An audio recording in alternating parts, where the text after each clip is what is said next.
بسم اللہ الرحمن الرحیم۔ السلام علیکم ناظرین، مغربی ممالک میں اکثر ہم جنس پرستی کو قانونی تحفظ بھی حاصل ہو چکا ہے، لیکن بات یہ ہے اس گمراہی کو ہمارے ملک میں بھی عام کرنے کی سازشیں ہو رہی ہیں۔ حال ہی میں ایک ایسا واقعہ پیش آیا ہے جس میں پاکستان میں بھی ہم جنس پرستی معمول کی شکل اختیار کر چکی ہے۔ شاید اس بات پہ یقین نہ کیا جاتا، لیکن اب حالیہ صورتحال میں راولپنڈی میں ہم جنس شادی ہوئی ہے جسے عدالت میں چیلنج کر دیا گیا ہے۔ یہ شادی دو لڑکیوں کے درمیان ہوئی۔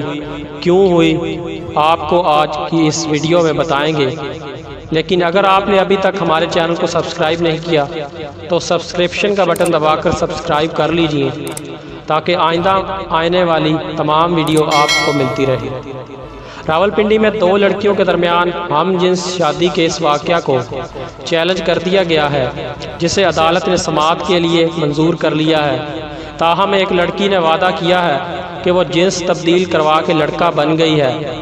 تفصیلات کے مطابق 19 سالہ اسما بی بی نے 16 سالہ نیہا نامی لڑکی سے شادی کی، جس کے بارے میں نیہا کے والد کو علم ہوا تو انہوں نے کورٹ میں سماعت کی تو عدالت نے اسے منظور کر لیا۔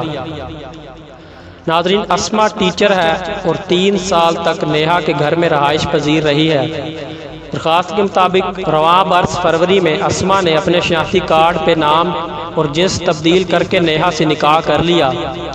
ناظرین، یہ دو لڑکیاں اکٹھی رہ رہی ہیں جو کہ کبیرہ گناہ ہے، اسلام میں اس کی بالکل اجازت نہیں۔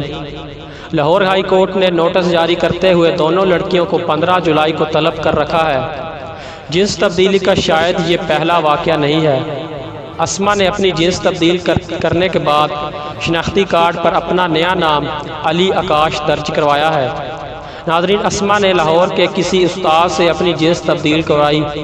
ان دونوں لڑکیوں نے عدالت میں حاضر ہو کر کورٹ میرج کی۔ ناظرین، اللہ اس مسئلہ سے تمام مسلمانوں کو بچائے۔ ویڈیو کو زیادہ سے زیادہ شیئر کریں۔ السلام علیکم ورحمۃ اللہ وبرکاتہ۔